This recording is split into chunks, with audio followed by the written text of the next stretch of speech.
masing-masing. Udah dimulai.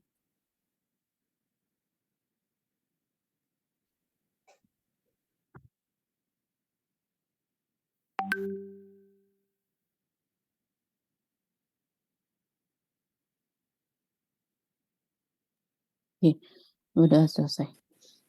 Oke, baik. Kita akan lanjutkan materi perkuliahan kita ya. Kemarin itu sampai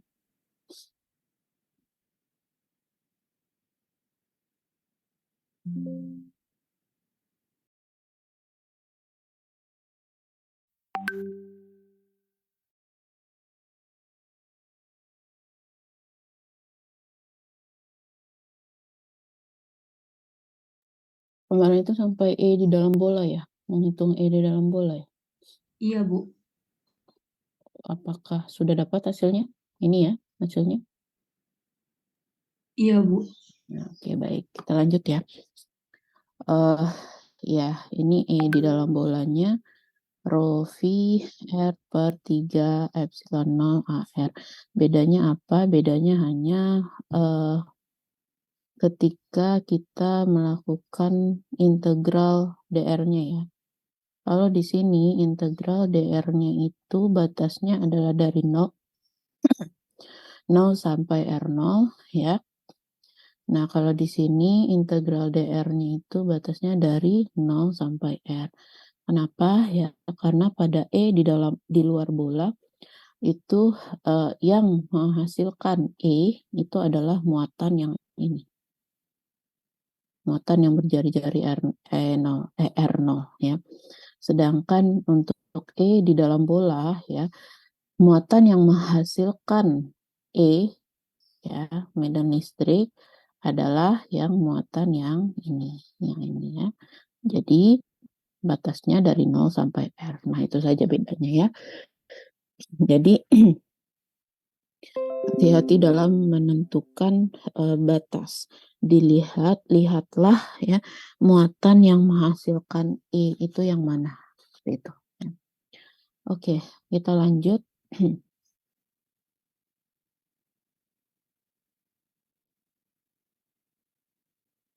Oke, kita lanjut untuk hukum Gauss untuk medan magnet ya. Yang pertama hukum Gauss untuk medan listrik, yang kedua hukum Gauss untuk medan magnet. Nah, menurut hukum Gauss untuk medan magnet ya, jumlah total flux magnet yang menembus keluar dari sebuah benda yang permukaannya tertutup itu akan sama dengan 0. Nah, bentuk matematisnya ya jumlah total. Artinya integral flux magnet, rapat flux magnet itu adalah B ya.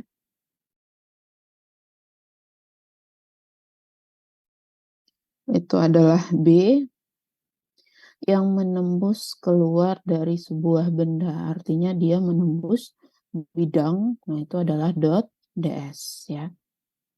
Yang permukaannya tertutup, integral tertutup itu akan sama dengan 0.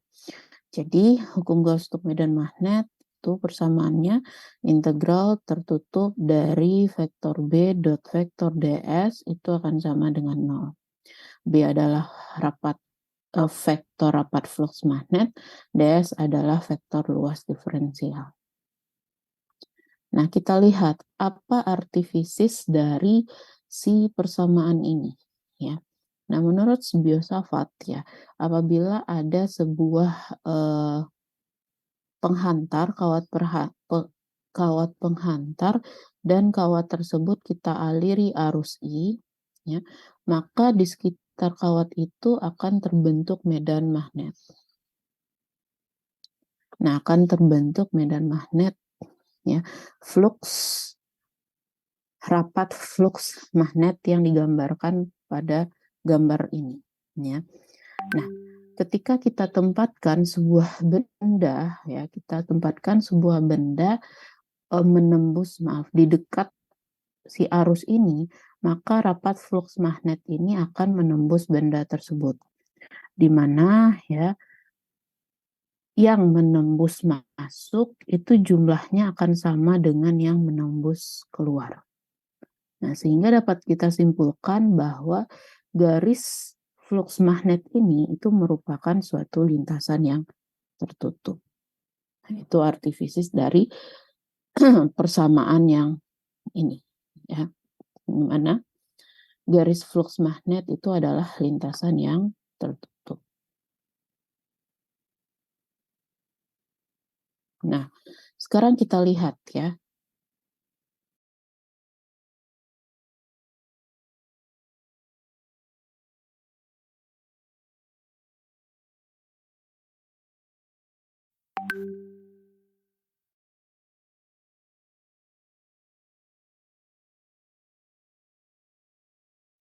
Oke. Nah, sekarang akan kita lihat ya perbandingan antara sesama hukum Gauss ini ya. Hukum Gauss untuk medan listrik dan hukum Gauss untuk medan magnet. Sebelumnya kita sudah membahas ya, hukum Gauss untuk medan magnet itu integral tertutup epsilon 0 E dot ds akan sama dengan Q. Nah, ini ya yang ini epsilon 0 E ini adalah D. D itu adalah rapat flux listrik. Nah, kemudian untuk hukum Gauss untuk medan magnet ya, kita ada B.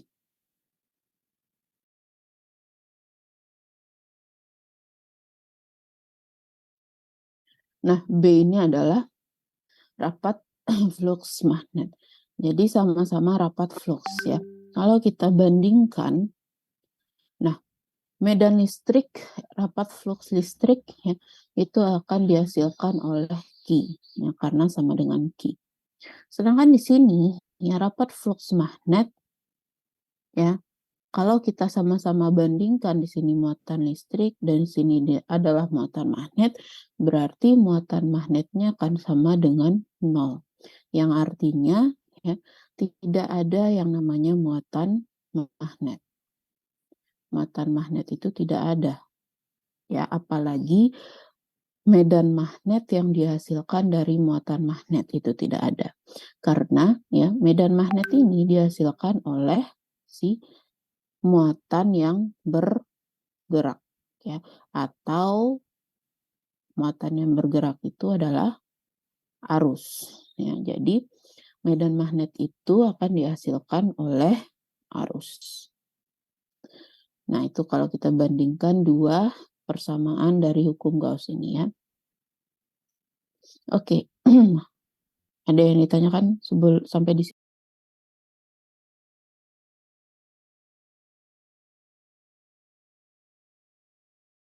Belum ada, Bu.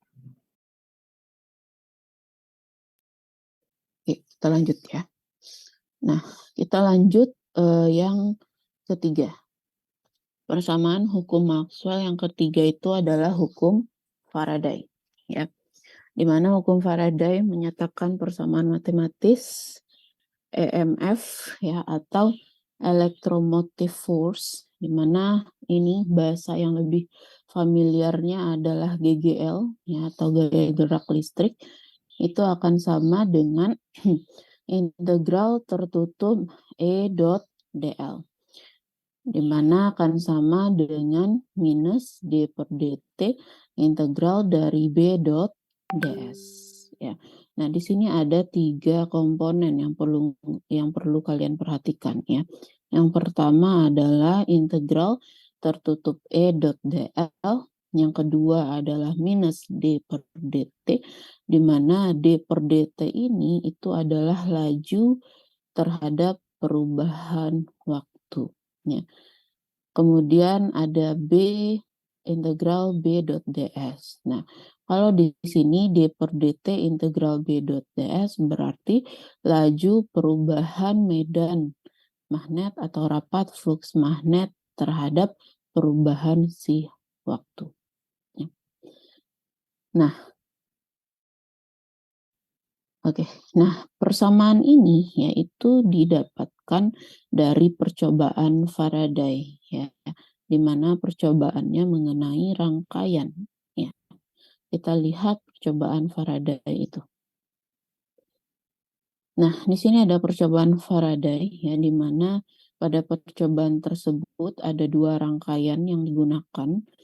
Yang pertama, rangkaian pertama itu terdiri dari sebuah rangkaian yang terdiri dari baterai, ya, dan juga saklar on-off. Nah, kemudian ada rangkaian juga yang berbentuk loops di sini, ya. Nah, kemudian pada rangkaian kedua sama terdapat rangkaian, ya. Rangkaiannya juga berbentuk loop. Nah, kemudian di sini ada V. V di sini bukan tegangan ya, tapi voltmeter. Nah, voltmeter ini yang digunakan untuk menghitung tegangan, ya. Nah, kita mulai percobaannya ya. Pada kondisi pertama adalah kondisi ketika saklarnya ini off. Ya, pada kondisi saklar off artinya ya, tidak akan ada perbedaan tegangan yang antara dua ujung baterai ini sehingga tidak akan ada arus yang mengalir pada rangkaian pertama ya. Karena tidak ada arus, maka pada rangkaian kedua ini juga tidak terjadi apa-apa. Artinya voltmeter menunjukkan angka di jarumnya di 0 ya. Tidak terjadi apa-apa. Nah, pada kondisi kedua ya kita rangkaian pertama saklarnya kita on-kan ya. Artinya terdapat beda tegangan sehingga adanya arus yang mengalir. Nah, arus yang mengalir ya. Nah, karena adanya arus ya, maka terbentuklah medan magnet ya. Nah, adanya arus pada rangkaian pertama itu akan menghasilkan medan magnet rapat flux magnet atau ditandai dengan garis flux berwarna biru ya pada rangkaian pertama. Rapat flux magnet pada rangkaian pertama itu akan menginduksi si rangkaian kedua ya. Jadi dia juga ikut menginduksi pada rangkaian kedua. Sehingga pada rangkaian kedua ya, jarum voltmeternya ini menunjukkan perubahan. Artinya adanya arus yang mengalir di rangkaian kedua. Ya. Ya, dia mengalami perubahan positif ya. Apabila kita matikan dia mengalami perubahan negatif seperti itu. Nah, sehingga perubahan jarum voltmeter itu bisa kita rumuskan ya persamaan matematisnya di mana ya laju perubahan medan magnet pada rangkaian pertama terhadap waktu itu akan menghasilkan medan listrik pada rangkaian kedua ya. Jadi D per dt integral tertutup B dot ts itu akan sama dengan integral tertutup E dot dl. Nah, ini adalah persamaan yang dapat kita turunkan ketika kita melihat perubahan jarum pada voltmeter. Nah, pada slide awal persamaan Faraday itu yang lengkap adalah ini ya. Di mana perbedaan antara dua ini itu terletak pada minusnya ya. Di sini ada minus dan di sini tidak ada minus ya. Nah, sekarang kita lihat minus ini datangnya dari mana ya. Minus ini datangnya juga dari persamaan si Faraday ini ya. Tapi kita lebih fokus ke rangkaian yang kedua. Kita fokus ke rangkaian yang kedua. Pada kondisi on, pada rangkaian pertama kondisi on tadi ya, ada beda tegangan, arus mengalir, maka adanya B ya. B yang dihasilkan rangkaian pertama dan akan menginduksi si rangkaian kedua. Nah, seperti ini ya. Yang arahnya seperti ini ya, seperti gambar. Nah, karena sifat kelembaman dari si rangkaian tersebut ya, sifat kelembaban dari rangkaian kedua, maka rangkaian kedua ini dia mempertahankan kondisi semula atau mempertahankan dirinya ya. Karena datang B yang arahnya dari kiri ke kanan, maka si rangkaian kedua ini dia mempertahankan dirinya. Maka timbullah B, ya, medan magnet yang berlawanan dari yang datang. Sehingga timbullah B yang pada rangkaian kedua yang mengarah seperti warna orange ini, ya. Karena B-nya mengarah seperti itu, maka I yang mengalir itu adalah seperti ini. Ini menurut aturan tangan kanan, ya. Nanti kalian coba. Nah, sehingga voltmeternya itu akan bergerak ke kiri, ya. Nah, itu pada kondisi on rangkaian pertama. Nah, bagaimana pada kondisi off rangkaian kedua, ya? Pada kondisi off rangkaian kedua, rangkaian pertama di-off-kan, maka yang awalnya rangkaian pertama menghasilkan B, ya, B-nya itu tiba-tiba mendadak hilang, ya. B-nya hilang, jadi yang biru ini hilang, dan sama karena sifat kelembaban yang mempertahankan dirinya pada kondisi awal si rangkaian kedua ini, ya, karena B-nya tiba-tiba menghilang sehingga rangkaian kedua ini menghasilkan, ya, B yang berlawanan dari yang semula karena dia mempertahankan dirinya, ya. Sehingga arus yang mengalir itu berarah kebalikan dari kondisi on, ya. Jadi voltmeternya akan bergerak ke kanan, ya. Nah, karena itu, ya, maka persamaannya itu ada minus di B-nya ini. Minus D per DT integral B dot DS. Seperti itu, ya. Oke, ada yang ditanyakan sama di sini?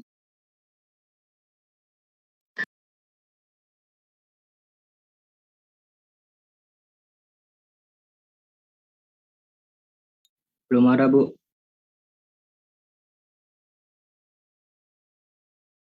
Oke, belum ada, kita lanjut, ya. Nah, kita lanjut yang keempat, yang terakhir, yaitu hukum Ampere, ya. Pada hukum Ampere, ya, hukum Ampere menyebutkan bahwa jumlah medan magnet tangensial pada suatu lintasan tertutup itu akan sama dengan arus. Ya, jumlah medan magnet tangensial itu sejajar, ya, sejajar pada suatu lintasan tertutup itu akan sama dengan arus. Di mana arus ini adalah jumlah dari rapat arus yang menembus suatu bidang yang dilingkupi oleh lintasan tertutup tersebut. Nah, persamaan matematisnya kalau kita turunkan, ya, jumlah medan magnet, jumlah integral, ya, medan magnet B, ya, karena dia melibatkan medium di sini, maka ada konstanta permeabilitas B per mu 0. Tangensial pada suatu lintasan berarti dot DL, ya, akan sama, lintasan tertutup, berarti integral tertutup, akan sama dengan arus, sama dengan I, ya. Di mana I ini adalah jumlah integral rapat arus itu adalah J, ya, ingat rapat arus itu J, yang menembus suatu bidang yang dilingkupi oleh lintasan tertutup tersebut. Dia menembus bidang dot DS, ya. Nah, itulah persamaan hukum Ampere. Nah, apa maksud dari ini? Ya, kalau kita gambarkan adalah jumlah medan magnet yang sejajar pada suatu lintasan tertutup itu akan sama dengan arusnya, ya.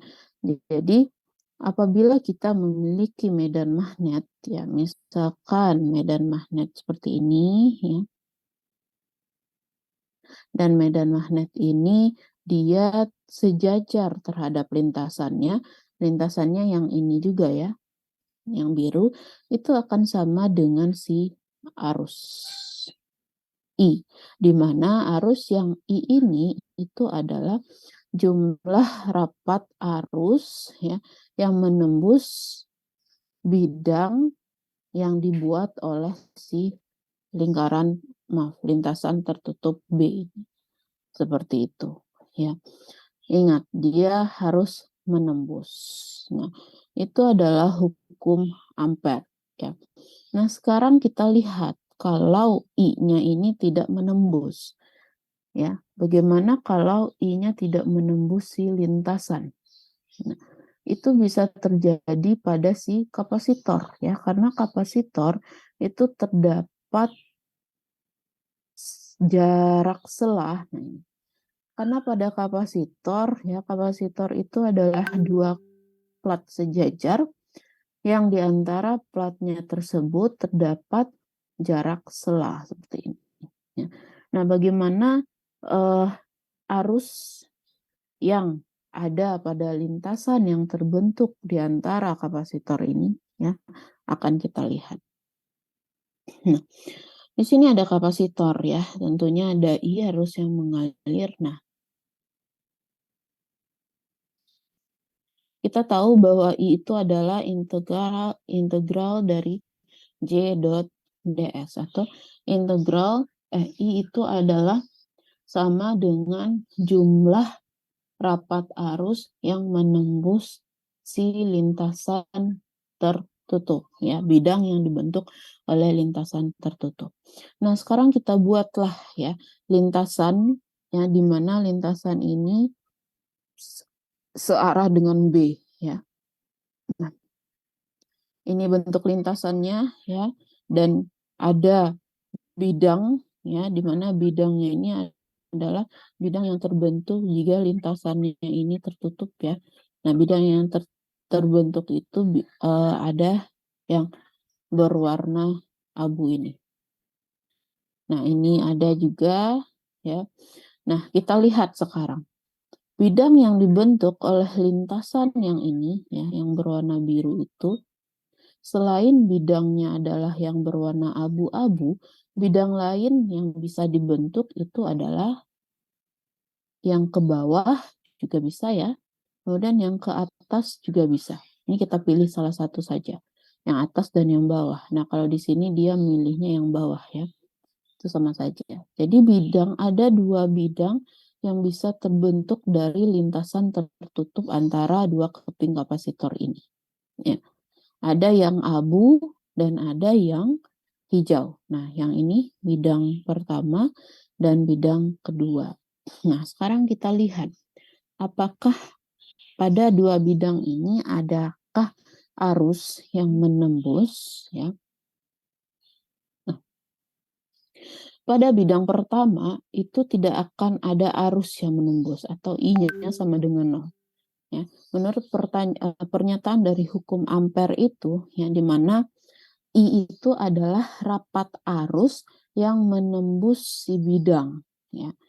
Nyatanya di antara si kapasitor ini, menurut si Ampere ya, tidak ada arus yang menembus si bidang abu-abu ini.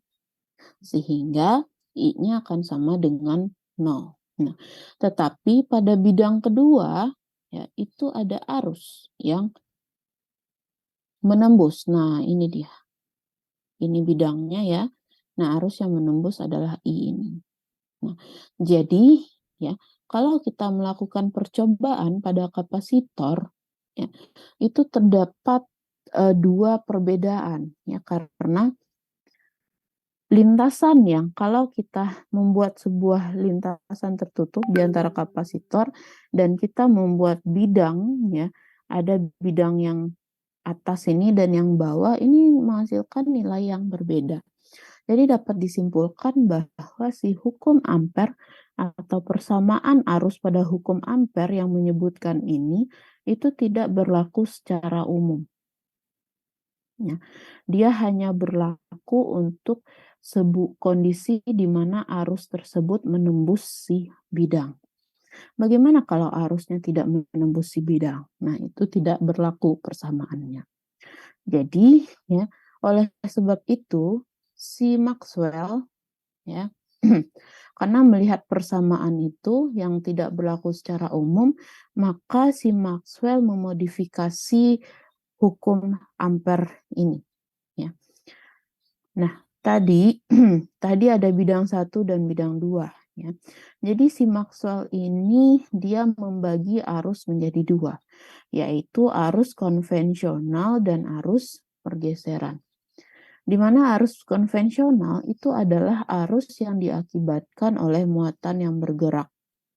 Ya, jadi dia diakibatkan oleh muatan yang bergerak. Contohnya saja kawat yang dialiri arus, ya, muatannya bergerak.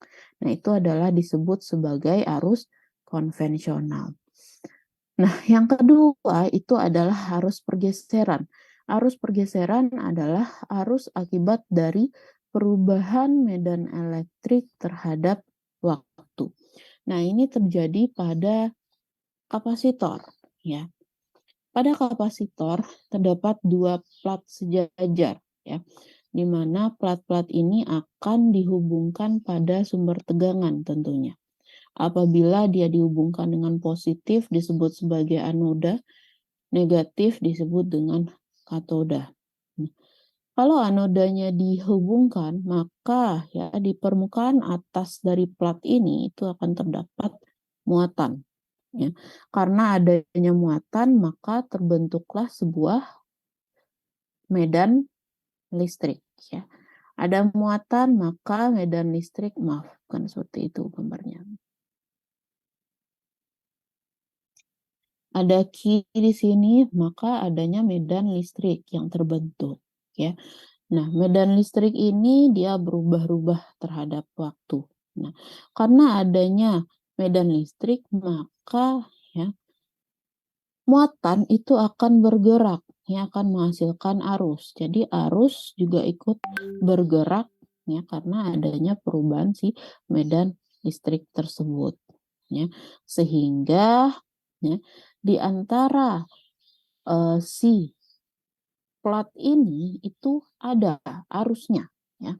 Bukan tidak ada, tetapi ada arusnya yang disebut sebagai arus pergeseran. Nah, rumus dari arus pergeseran itu adalah yang ini ya. Integral epsilon 0 dot E dot ds. Nah, jadi setelah dimodifikasi ya, persamaan hukum Ampere ya, dimodifikasi oleh Maxwell, maka persamaan hukum Ampere menjadi seperti ini. Integral tertutup B per mu 0 dot dl sama dengan integral J dot ds ditambah D per dt integral epsilon 0 E dot ds. Yang dimana ini adalah arus konvensional dan ini adalah arus pergeseran. Ya. Nah, ini sama ya, sama saja, gambar saja. Nah, dari mana rumus dari arus pergeseran itu diturunkan ya? Arus pergeseran itu atau disebut juga sebagai ID, arus displacement ya.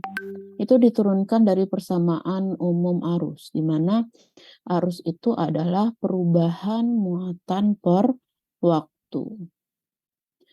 Nah, kemudian kita substitusi Q-nya kita dapatkan dari Q-nya kita dapatkan dari persamaan hukum Gauss untuk medan listrik. Setelah kita substitusi, nah didapatlah seperti ini. Ya. Jadi ID itu akan sama dengan D per DT integral epsilon 0 dot E dot ds. Ya. Oke, ada yang ditanyakan sampai di sini?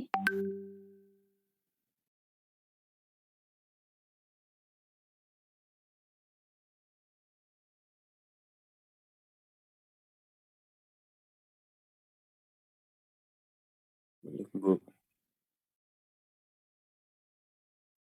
Oke, kalau belum kita lanjut ya. Nah, jadi ya, kalau disimpulkan ya, ada 4 persamaan si Maxwell ya. Yang pertama itu adalah hukum Gauss untuk medan listrik. Integral epsilon 0 E dot ds sama dengan Q ya. Di mana ini melihat hubungan antara medan listrik dan Q. Kemudian yang kedua, hukum Gauss untuk medan magnet, integral tertutup B dot ds itu akan sama dengan 0. Ini melihat ya sifat dari si medan magnet. Kemudian yang ketiga itu adalah hukum Faraday, integral tertutup E dot dl itu akan sama dengan minus D per dt integral tertutup B dot ds. Ini akan melihat hubungan antara E dan D. Nah, dan yang terakhir adalah hukum Ampere.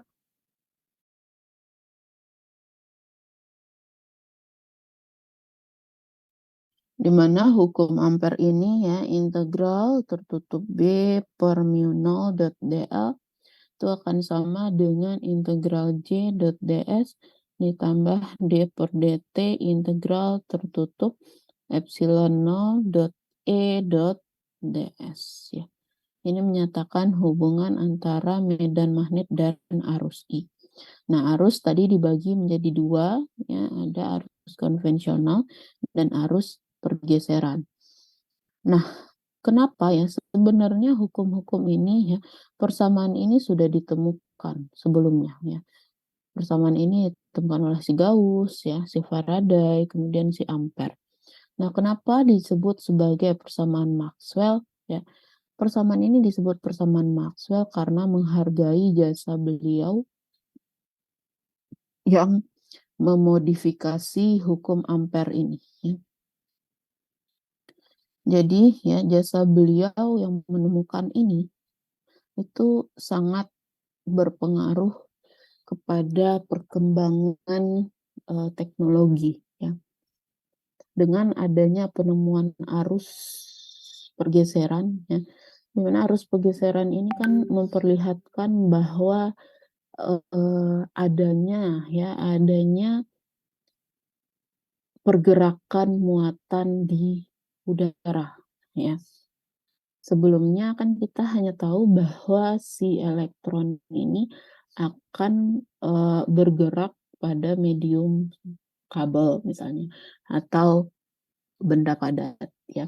Tapi dengan adanya arus pergeseran ini diperlihatkan bahwa si elektron ini tidak hanya bisa bergerak di medium udara, tetapi di medium benda padat, tetapi dia juga bisa bergerak di medium udara. Sehingga ya apabila kita turunkan lagi ini menyatakan bahwa ya gelombang elektromagnetik ya elektromagnetik itu yang mana terdiri dari medan listrik dan medan magnet ya itu dapat merambat, artinya gelombang elektromagnetik ini adalah sebuah gelombang yang berjalan.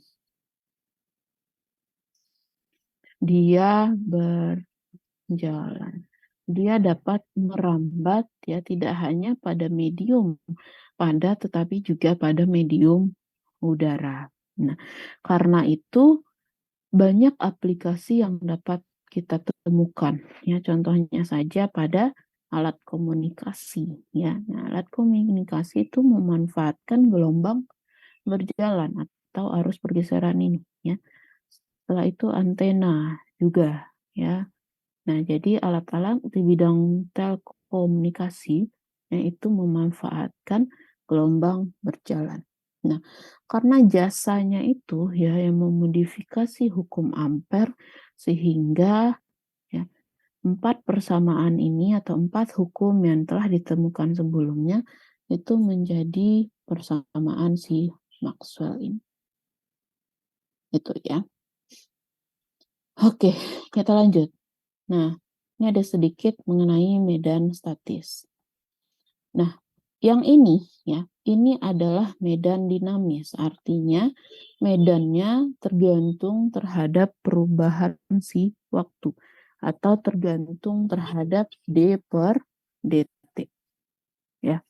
Nah, kalau medan statis dia tidak tergantung terhadap perubahan waktu, yang artinya ya nilai dari yang artinya kalau statis nilai dari D per dt-nya ini kita sama dengan kan 0. Jadi ya tinggal diubah saja ya. Persamaan yang mengandung D per dt jadikan 0. Nah, persamaan yang mengandung D per dt kan terletak pada ini tidak ada ya, ini tidak ada. Yang ada hanya ada di hukum Faraday dan hukum Ampere. Yang ini ya, dan yang ini. Jadi bagian yang merah ini kita sama dengan kan 0. Ini kita sama dengan 0. Ya. Sehingga untuk medan statis itu persamaannya menjadi seperti ini. Ya. Ini sama dengan 0, ini tadi ya, ini ditambah 0, makanya sama dengan ini. Ya, ini digunakan nanti ya di bab 4 setelah UTS. Seperti itu.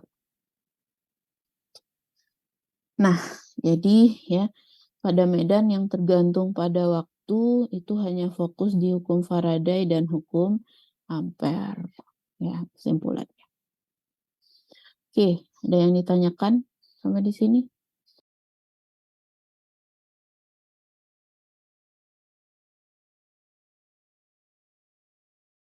Izin bertanya, Bu. Iya, apa? Bertanya, silakan bertanya. Bu, saya masih kurang paham di bagian yang arus pergeseran. Kan itu kita bisa membuat bidang ya, Bu, ya? Yang dua bidang itu, Bu. Hmm. Itu, nah yang ini, Bu. Itu maksudnya bidang S1 dan bidang S2 itu bagaimana, Bu, ya? Itu yang S1 itu yang berbentuk tabung gitu atau gitu? Nah, oke, baik. Nah, tadi kan kita punya lintasan ya, lintasan yang berada di antara kapasitor. Nah, kalau saya ini kapasitor ya. Nah, ini lintasannya ya. Di mana ini lintasan yang dibentuk oleh B. Nah, ingat lintasan itu berupa garis. Lintasan berupa garis, sedangkan bidang itu adalah berupa dua dimensi ya. Nah, kita mempunyai garis seperti ini. Nah, dari garis ini itu kita bisa membentuk bidang tertutup ya. Dari lintasan tertutup ini bisa kita buat bidang. Bidangnya yang mana? Nah, yang pertama itu adalah yang abu, yaitu yang ini. Coba ya, dibayangkan dua dimensi ya. Nah, selanjutnya sudah ya, ini bidang pertama. Selanjutnya ada bidang lain yang bisa kita bentuk dari lintasan yang merah ini. Apa? Misalnya ini lintasannya ya, ada bidang lagi yang kita bisa bentuk yaitu yang mengarah ke bawah atau ke atas. Jadi dia seperti ini seperti setengah bola tanpa alas. Paham? Nah, ini bidangnya. Ada lagi kan yang ke atas, tapi sama saja ya, atas bawah sama saja. Jadi saya ngambil yang di bawah saja, yang ini. Oke? Berarti yang bidang yang tadi yang abu itu bidang yang dua dimensi. Lalu yang setengah bola tadi itu yang tiga dimensi gitu, Bu. Tidak, ini juga dua dimensi. Setengah bola juga dua dimensi. Karena dia tanpa ini. Ini jadi Tanpa bolong. isi. Enggak, maaf. Tanpa tutup. Jadi ini bolong. Ini bolong hanya yang ininya saja.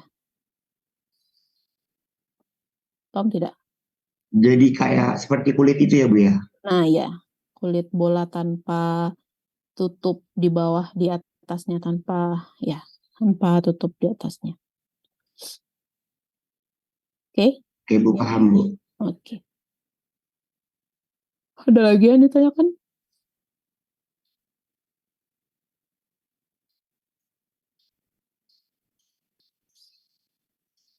Tidak?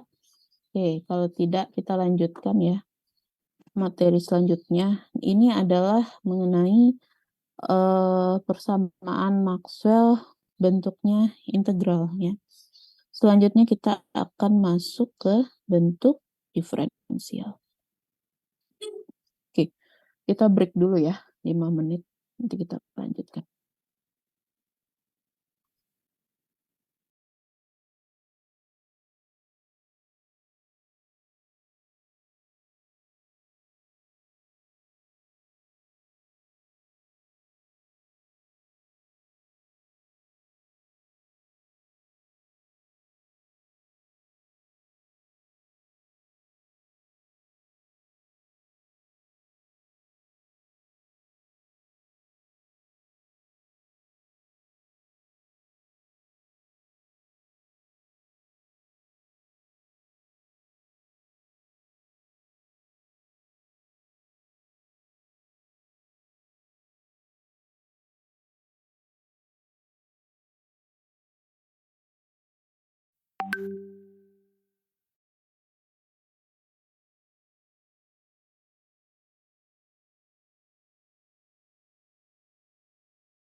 Oke, baik, kita lanjutkan ya.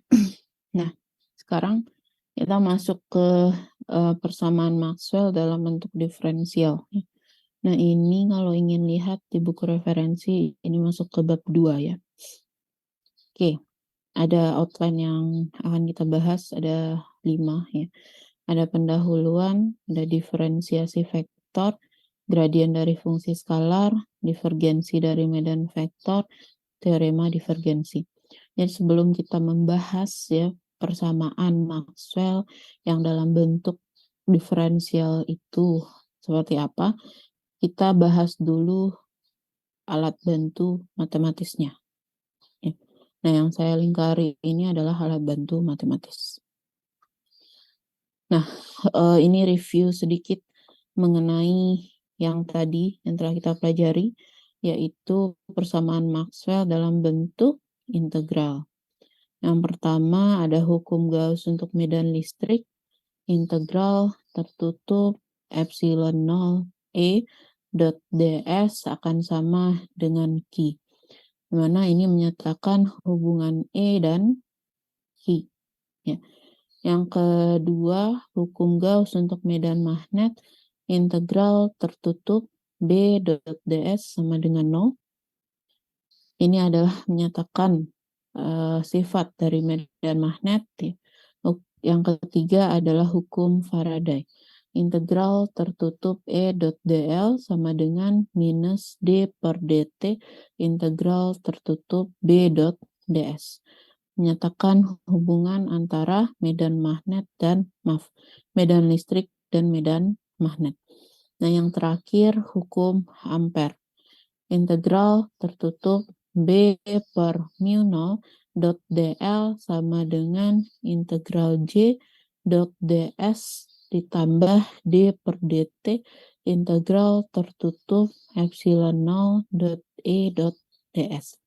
Menyatakan hubungan antara B dan si arus I, ya, di mana arus dibagi dua, yaitu arus konvensional dan arus pergeseran.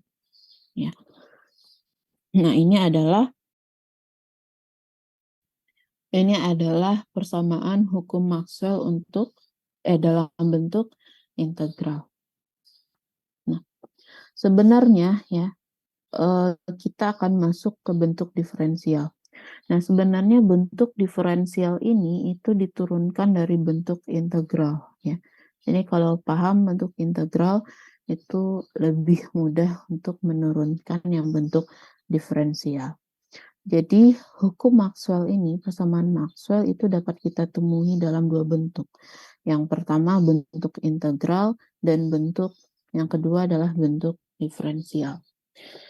Apa bedanya dari dua persamaan ini? Ya, perbedaannya pada saat pemakaiannya saja. Ya. Pemakaiannya kita lihat ke bentuk benda yang akan kita hitung medan listrik maupun medan magnetnya. Kalau bentuk dari benda yang akan kita hitung itu berupa bentuk yang sederhana, ya contohnya saja kubus, silinder, bola, atau bentuk-bentuk yang memiliki batasan yang jelas, ya. Batasnya itu jelas, maka kita bisa menggunakan hukum Maxwell berbentuk integral, ya, karena pada integral terdapat batas-batas integrasi. Jadi batas-batas integrasi dari benda yang akan kita hitung itu harus jelas. Ya. Kemudian benda-bendanya berbentuk sederhana. Ya. Contohnya kubus, silinder, dan bola. Nah, kalau yang bentuk diferensial, kita gunakan untuk benda yang berbentuk tidak beraturan. Ya. Jadi, benda yang berbentuk tidak beraturan itu kita akan ambil ya elemen terkecilnya atau kita segmentasi kemudian kita ambil elemen terkecilnya ya atau elemen diferensial. Nah, karena ya kenapa bisa diturunkan rumus hukum Maxwell diferensial ini ya, karena ya yang awalnya misalnya kubus, ya, yang awalnya misalnya tabung, kalau kita perkecil si benda ini, dia akan berbentuk sama dengan apabila benda yang tidak beraturan ini juga kita perkecil. Dia bentuknya sama, berbentuk titik. Ya, jadi kita bisa menurunkan persamaan yang bentuk integral ini menjadi bentuk diferensial. Atau bentuk diferensial ini sering juga disebut sebagai persamaan Maxwell bentuk titik. Oke. Nah, alat bantu matematis ya. Kalau pada bentuk integral, alat bantu matematisnya ada dua ya. Ada integral garis, ada integral permukaan. Integral garis, integral A dot dl, integral permukaan, integral A dot ds. Nah, kalau bentuk diferensial, alat bantu matematisnya itu ada 4. Ada diferensiasi vektor, ada gradien dari fungsi skalar, ada divergensi vektor dan teorema divergensi, ada Curl vektor dan teorema Stokes. Jadi alat bantu matematisnya ini akan lebih banyak daripada bentuk integral dan juga bentuknya ini mirip-mirip. Jadi tolong lebih diperhatikan ya yang bentuk diferensial ini. Yang bentuk diferensial ini ya. Oke, ini pendahuluan tadi sama ya. Oke, kita masuk ke alat bantu matematis yang pertama, yaitu diferensiasi vektor.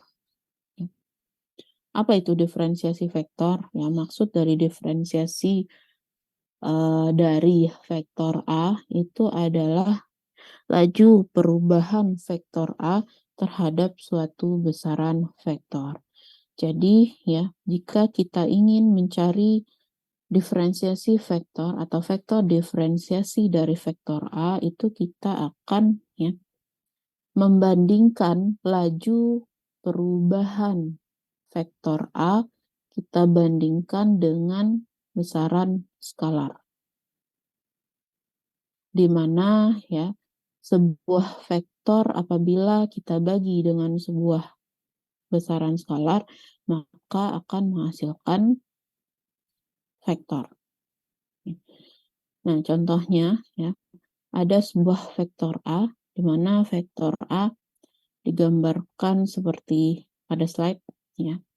Ada vektor A T ya, maksudnya T adalah vektor A yang bergantung terhadap waktu T. Nah, kemudian ya, ada vektor A T plus delta T, di mana vektor A T plus delta T ini adalah vektor A yang bergantung terhadap T ditambah delta T. Nah, dua vektor ini itu akan kita hitung laju perubahannya atau delta A-nya. Ingat, delta itu laju perubahan ya. Jadi laju perubahan vektor A atau delta A itu tinggal kita kurangi saja ya. Delta A sama dengan AT plus delta T dikurangi dengan AT. Ya. Nah, setelah mendapatkan laju perubahan vektor A, ketika kita ingin menghitung diferensiasi vektor, artinya kita membagi delta A ini dengan suatu besaran skalar. Nah, jadi kita bagi dengan delta T. Jadi delta A dibagi dengan delta T. Kemudian delta T kita dekati menuju 0 ya. Sehingga dA per dt itu akan sama dengan limit delta T menuju 0 dari AT plus delta T dikurangi AT per delta T. Nah, ini adalah cara mencari vektor diferensiasi. Nah, kita lihat ya, contohnya ya, apabila kita memiliki sebuah vektor, di mana vektor ini terletak pada koordinat kartesius ya, x, y, z. Kita memiliki vektor RT ya, sama dengan XTAX ditambah YTAY ditambah ZTAZ. Kita ingin mencari vektor diferensiasinya atau diferensiasi vektornya. Artinya kita mencari DR dulu, laju perubahan vektor R, kemudian kita bagi dengan besaran skalar. Ya. Untuk mencari DR berarti ini ya, R T ditambah delta T dikurangi dengan RT. RT plus delta T, nah kita kan memiliki vektor R bergantung terhadap T. Kalau vektor R bergantung terhadap T ditambah delta T, kita mengganti T menjadi T plus delta T. Kita ganti, ini hasilnya. Nah, kemudian vektor RT juga sudah ada. Nah, selanjutnya kita kurangi.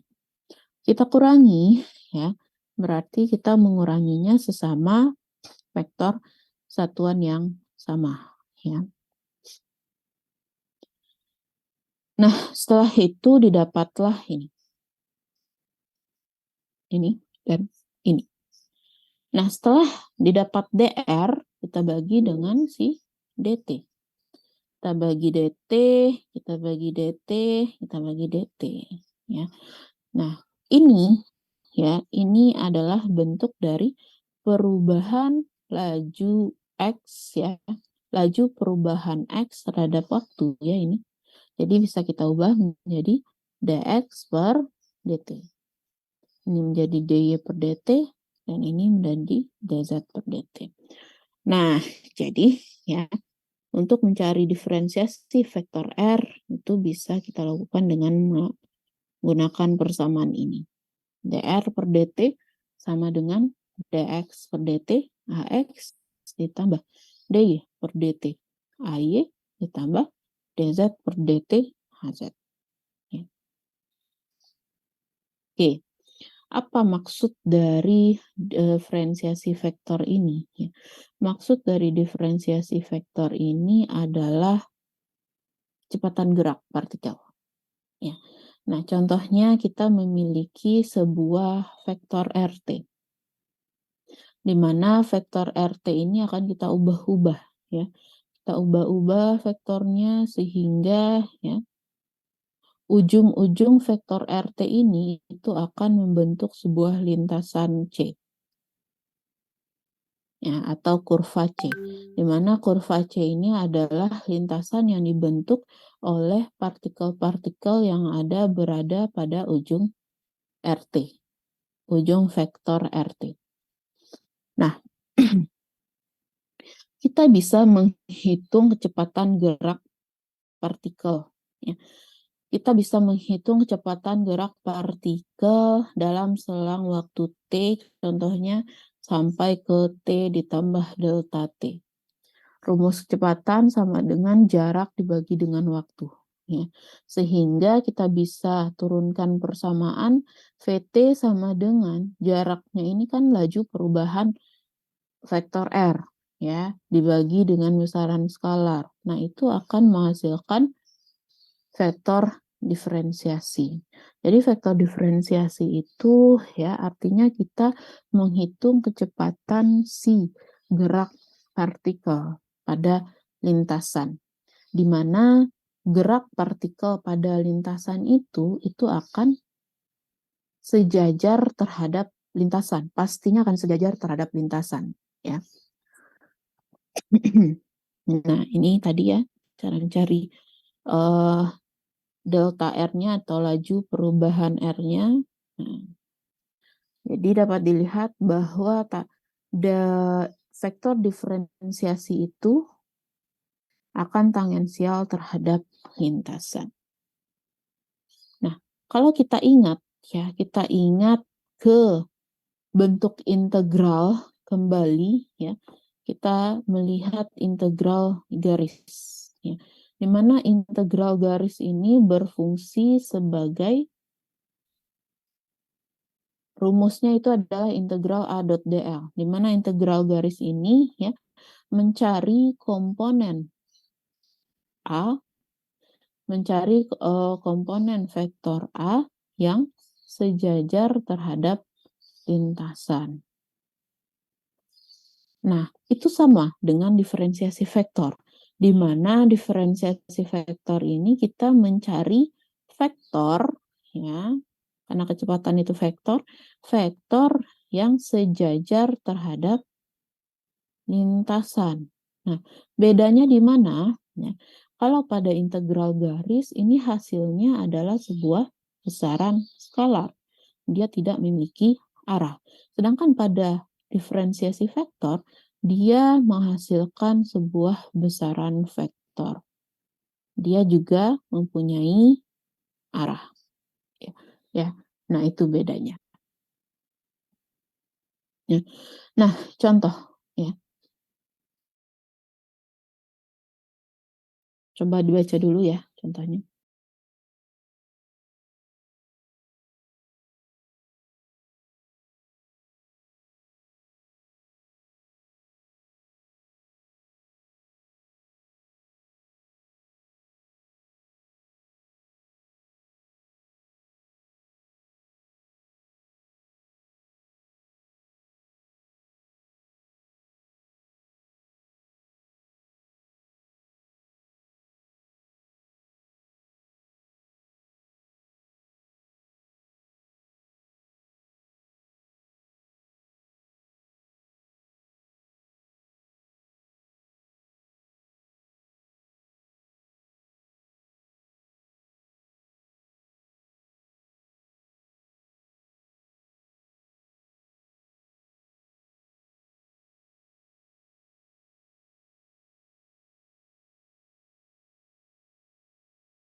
Oke, sini ada contoh ya.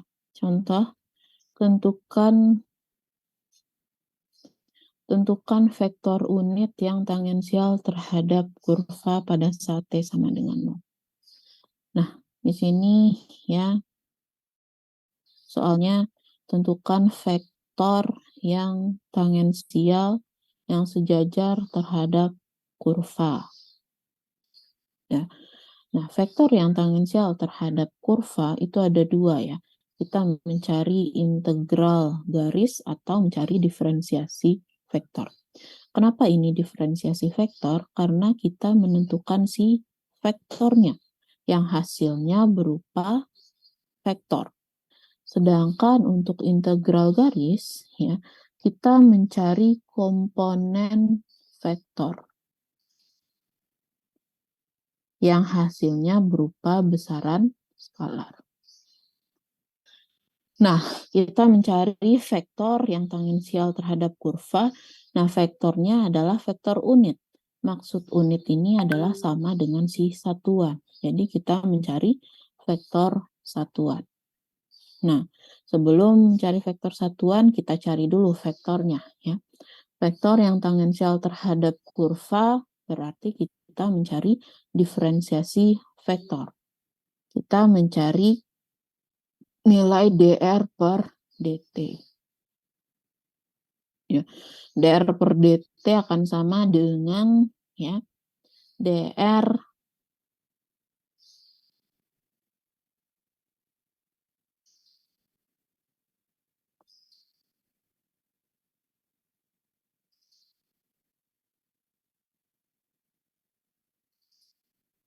Nah, dr per dt akan sama dengan dx per dt. Ax ya ditambah dy per dt ay ditambah dz per dt hz. Kita ambil persamaan yang ini ya. Ini dia. Nah, ini ya. dx per dt ax tambah dy per dt ay tambah dz per dt hz. Oke. Kemudian tinggal dicari saja ya ini. Ini turunan biasa ya. Berarti dx per dt dx-nya yang ini ya. Berarti 4t dikurang 1 per dt adalah 4 ax ya. Ditambah dy per dt yang ini ya. T kuadrat ditambah 1 per dt adalah 2t ay. Nah, selanjutnya dz yang ini t kuadrat dikurang 6t per t adalah 2t dikurang 6hz. Nah, setelah dapat ya, kalian substitusi t-nya sama dengan 2 juga bisa ya. Berarti 4 ditambah 4 dikurang 2 ya. Nah, setelah itu baru bisa dicari vektor satuannya. Mana vektor satuan itu akan sama dengan vektor dr per dt yang kalian dapat dibagi dengan magnitud dari dr per dt. Ini dapatlah seperti ini. Oke ya. Ada yang ditanyakan sampai di sini?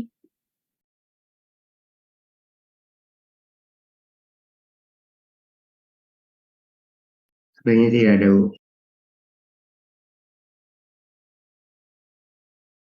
Oke, kalau tidak ada kita lanjut. Kita lanjut ke alat bantu matematis yang kedua, yaitu gradien dari fungsi skalar.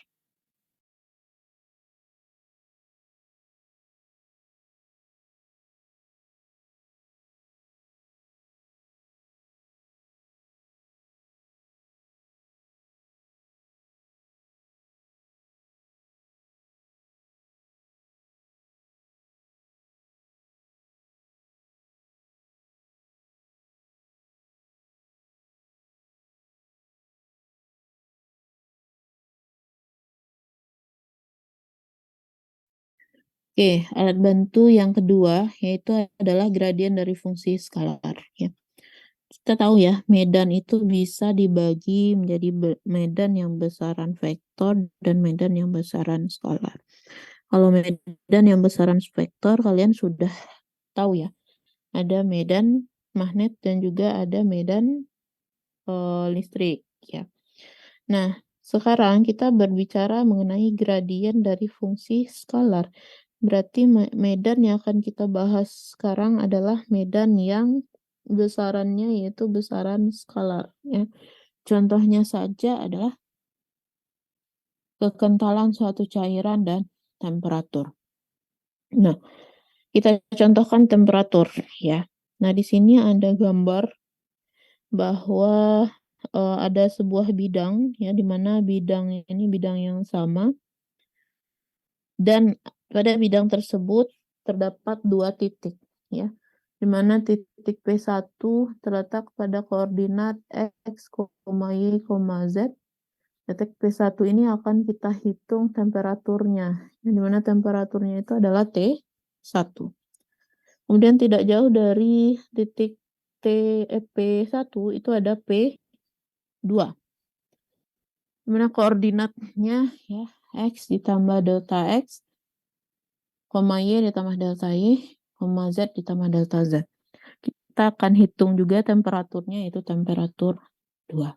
Nah, kita bisa melihat ya hubungan antara temperatur T1 dan temperatur T2. Ya. Hubungan antara 2 temperatur ini dinyatakan dengan persamaan matematis di bawah ini ya. Nah, ini dia.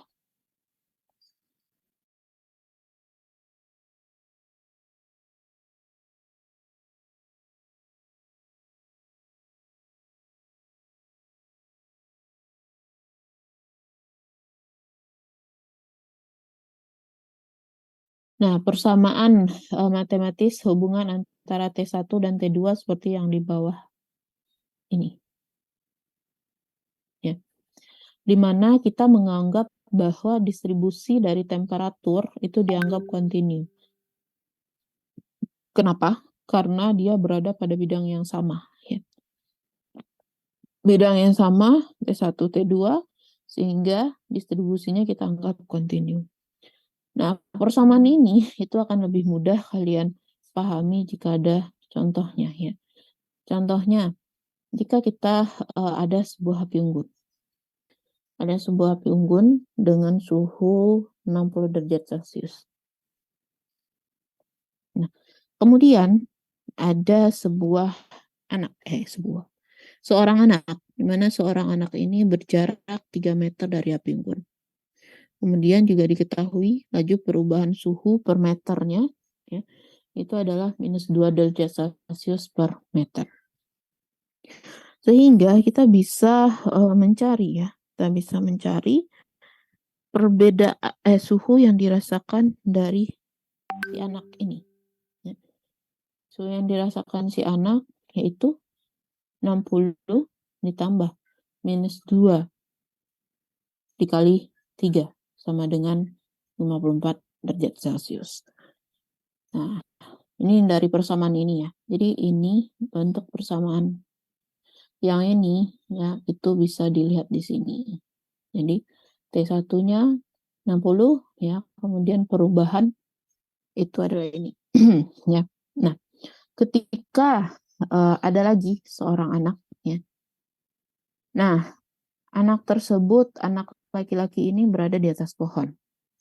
Dia berada 7 meter dari si api unggun, kemudian 4 meter dari tanah. Laju kecepatan angin ke atas itu adalah -3 derajat Celcius per meter.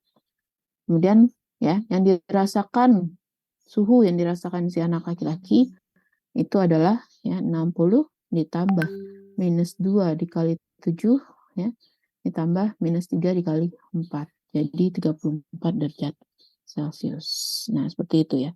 Jadi persamaan di atas ini diturunkan dari yang di bawah. Nah, dari persamaan yang tadi, ya hubungan antara T1 dan T2, kita bisa mencari perbedaan temperatur. Di mana perbedaan temperatur itu adalah T2 dikurangi T1 ya. Yang awalnya persamaannya seperti ini. Kita jadikan T2 dikurangi T1, ya, T1-nya saja yang pindah ke ruas kiri. T ini. Jadi, persamaan untuk perbedaan temperatur itu menjadi seperti ini. Ya. Nah, sekarang lihatlah yang saya garis merah ini. Ya. Nilai dari ini itu dapat kita abaikan. Kenapa? Karena lihatlah yang ini. Delta X ini adalah sebuah perubahan dari X yang tentunya memiliki nilai kecil. Ya. Kemudian ada kuadratnya. Nilai kecil, kemudian kita kuadratkan, itu akan menghasilkan nilai yang lebih kecil lagi. Ya. Jadi, karena dia menghasilkan nilai yang sangat kecil, maka bagian yang berwarna merah sampai ke belakang ini, ya, itu dapat kita abaikan. Ya. Sehingga, karena dapat kita abaikan, sehingga persamaan dari perbedaan temperatur, nah, jadi yang di depan ini, ya.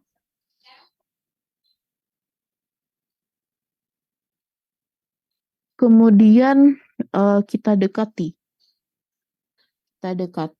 delta X, delta Y, delta Z-nya menuju 0. Jadi ya, perbedaan temperatur itu bisa kita cari dengan delta T atau DT itu akan sama dengan ini. Do T per do X, ya. dx ditambah do T per do Y dy ditambah do T per do Z dz. Berbeda dengan si diferensiasi vektor tadi. Kalau diferensiasi vektor itu adalah D, ya. dx per dt. Beda ya. Kalau di sini do T per do Y. Berarti do ini adalah turunan sebagian terhadap X, ya. Kalau ini kan turunan X, ini turunan semua X terhadap T, ya, seperti itu. Nah, selanjutnya kita lihat perbedaan temperatur tadi, ya. Nah, kita tahu dapat ya tadi perbedaan temperatur persamaan yang seperti ini, ya. Nah, ini yaitu masih berbentuk besaran skalar. Kita ingin ya menjadikannya vektor, sehingga kita ubahlah persamaan yang di atas ini, ubah bentuk menjadi yang di bawah. Ya, dengan cara kita kalikan dengan vektor panjang diferensial. Kita ubah bentuk ya, tetapi nilainya tidak berubah, hanya bentuknya saja. Ini kalau kita kalikan dengan ini, itu hasilnya yang di atas ini, ya. Nah, jadi kita bisa menjadikan ini menjadi gradien T, ya. Jadi gradien T, grad T itu gradien T, atau simbolnya segitiga terbalik, ya. Nah, ini bacanya apa? Bacanya del. Del T, ya.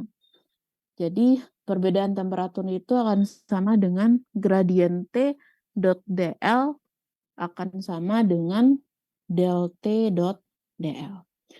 Nah, gradien T inilah yang disebut sebagai gradien dari fungsi skalar.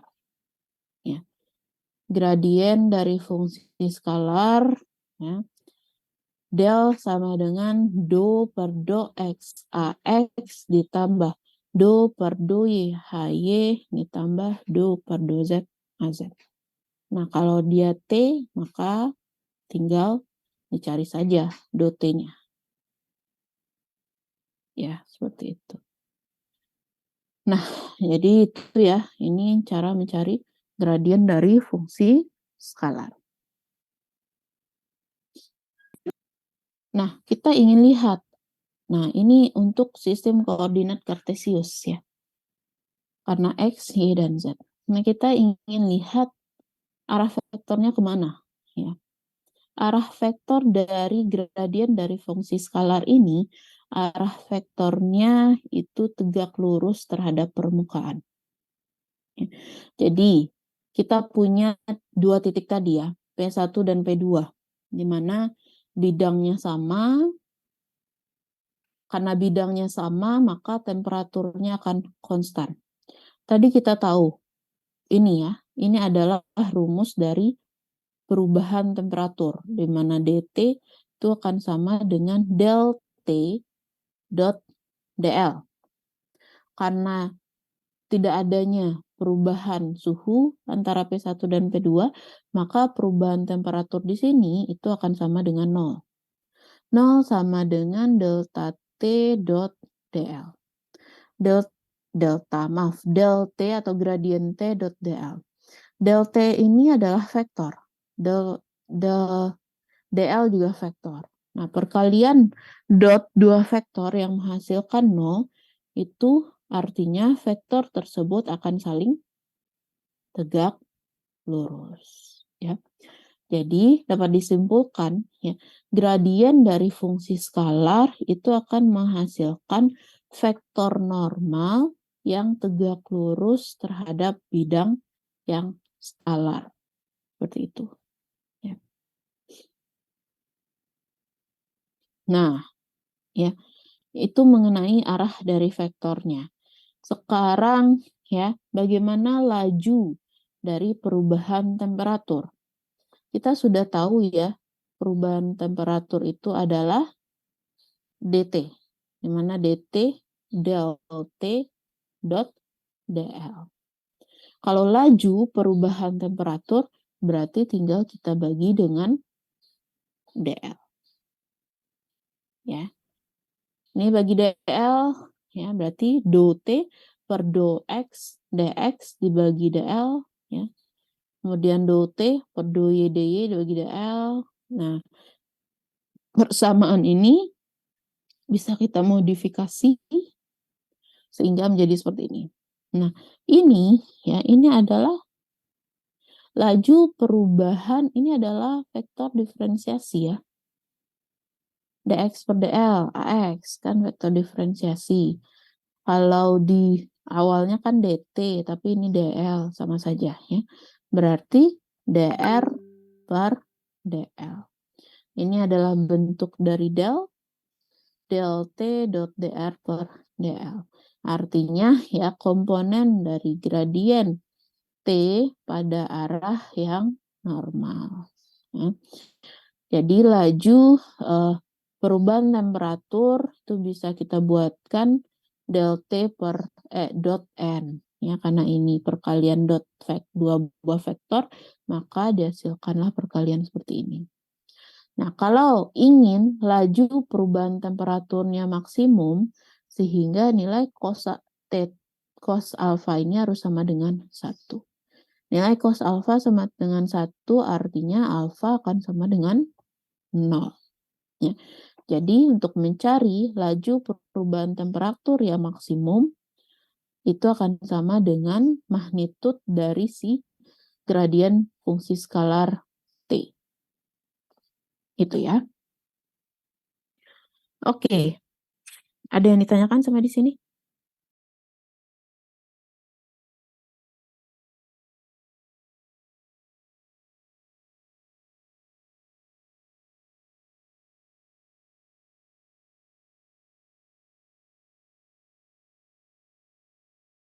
Belum, Bu.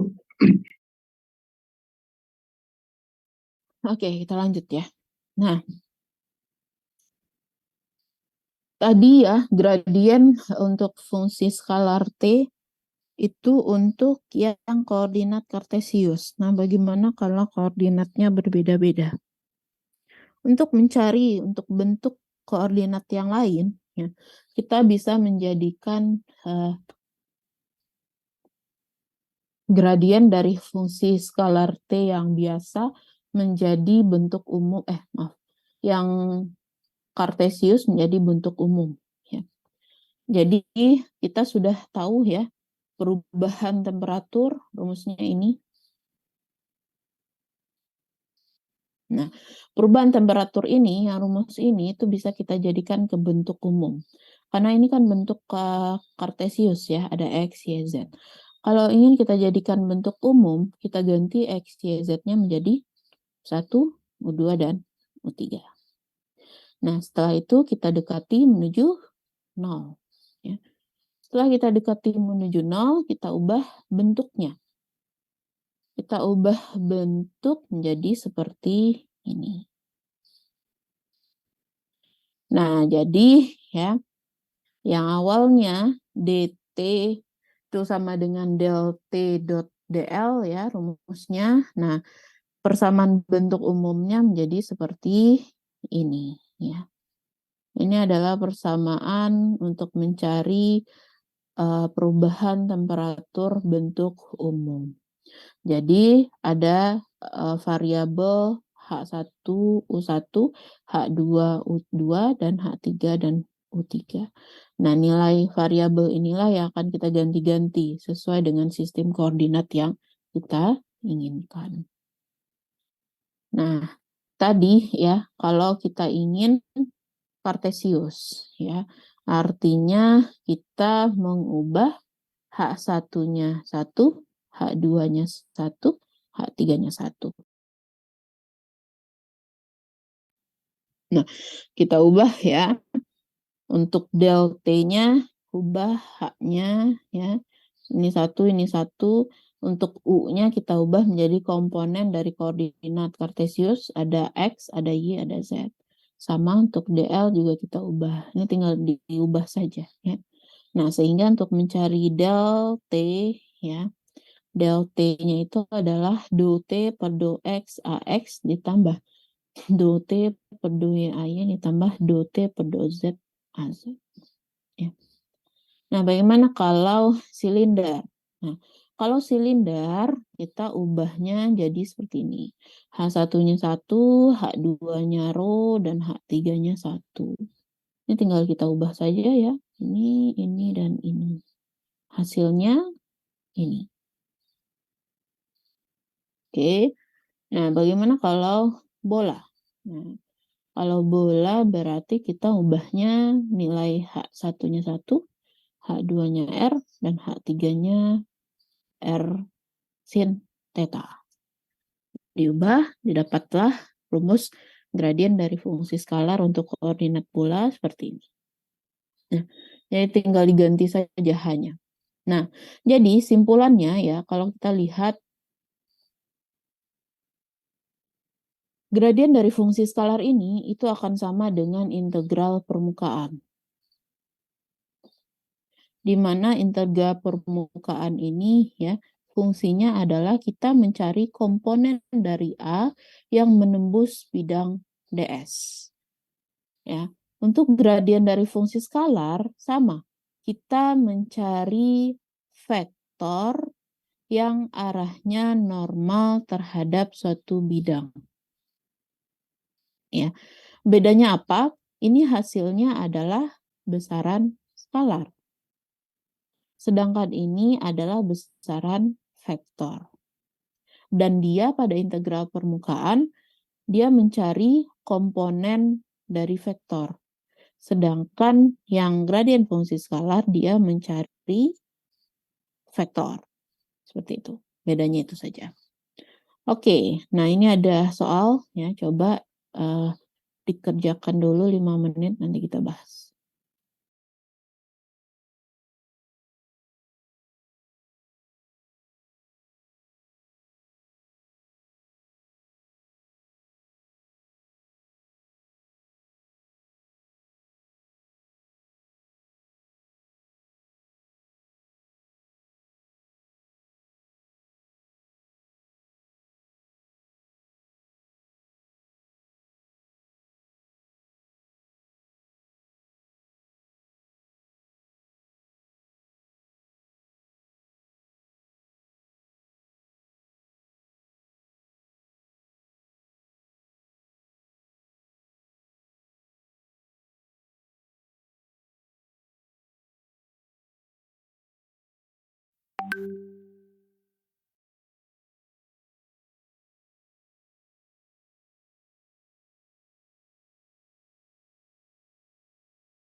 Masing-masing udah dimulai. Masing-masing. Masing-masing udah dimulai. Masing-masing udah dimulai. Masing-masing udah. Masing-masing udah dimulai. Masing-masing udah dimulai. Masing-masing udah dimulai. Masing-masing udah dimulai. Masing-masing udah dimulai.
Oke, ya.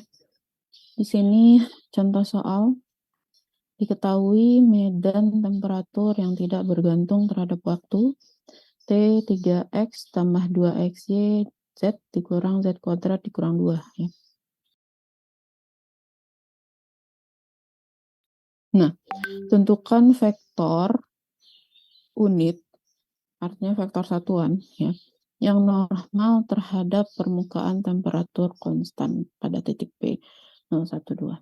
Nah, artinya kita mencari vektor yang normal terhadap permukaan. Kita mencari gradien dari fungsi skalar T. Ya, di mana gradien dari fungsi skalar T sama dengan do T per do X AX ya, tambah do T per do Y AY ditambah do T per do Z AZ. Do T per do X berapa? Do T per do X berapa do T per do 3 plus 2 YZ. Ya, 3 plus 2 YZ. X tambah do T per do Y 2 XZ. ya. XZ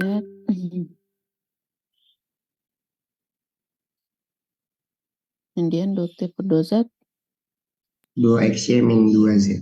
oke.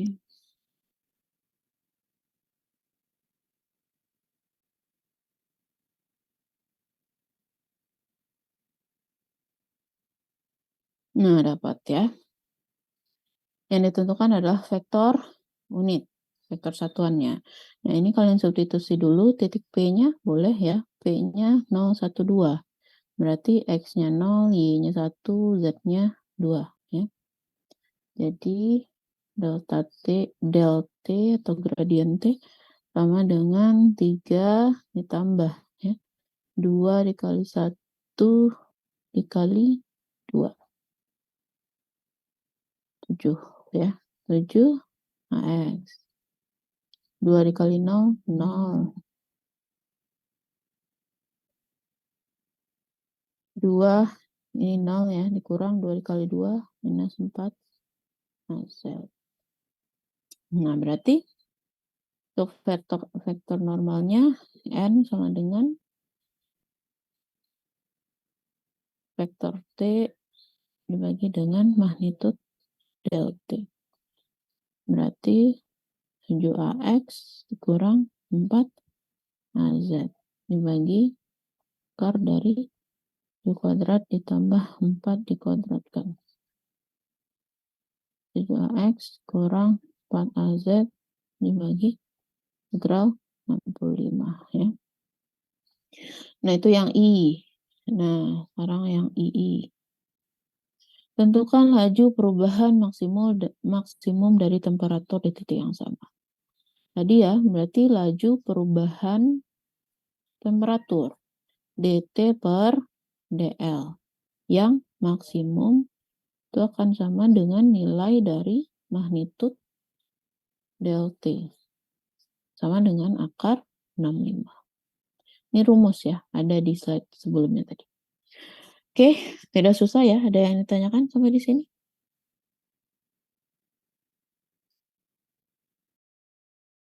Belum ada, Bu. Belum ada, Bu.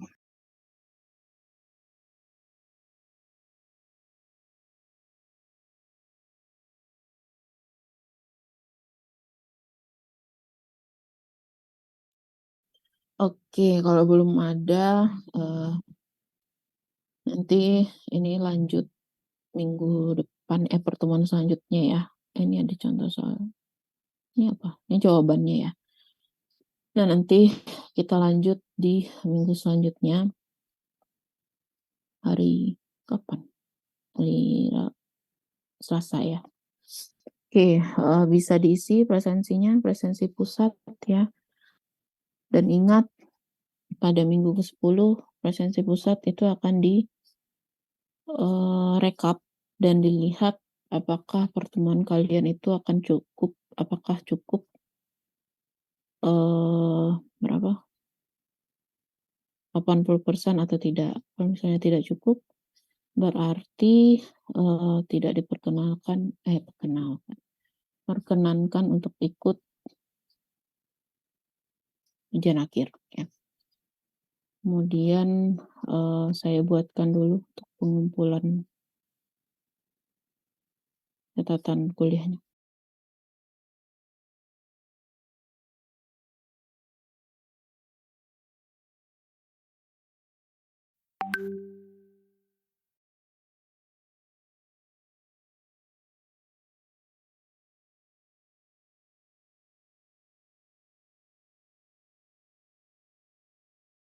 Maaf Bu, untuk DL-nya itu sampai jam berapa ya Bu? 2 jam ya, 2 jam setelah perkuliahan. Kita jam berapa? Sore jam 10 ya. Itu jam 12 siang ya.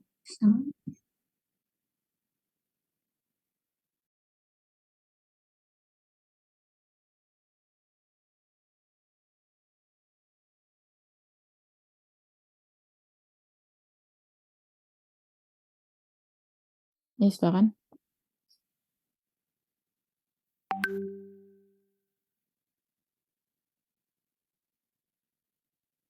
SRE. Oke, saya perpanjang 1 jam ya. Seharusnya ya yang seperti saya sebutkan ya. Kalian ini kan tinggal upload saja ya seharusnya. Karena ya selama saya jelaskan tadi seharusnya sudah dicatat langsung. Saya perpanjang. Oke, maaf. Saya perpanjang 1 jam. Oke, dari jam 1 ya.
Oke, baik, sudah ya.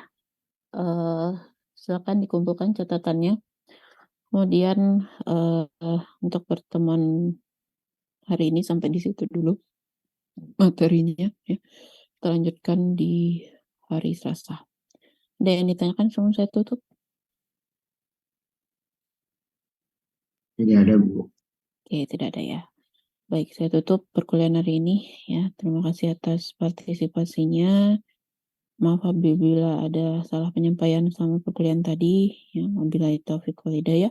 Wassalamualaikum warahmatullahi wabarakatuh. Selamat pagi. Selamat pagi, Bu. Terima kasih. Terima kasih, Bu. Oke. Waalaikumsalam. Selamat pagi, Bu. Terima kasih, Bu. Oke.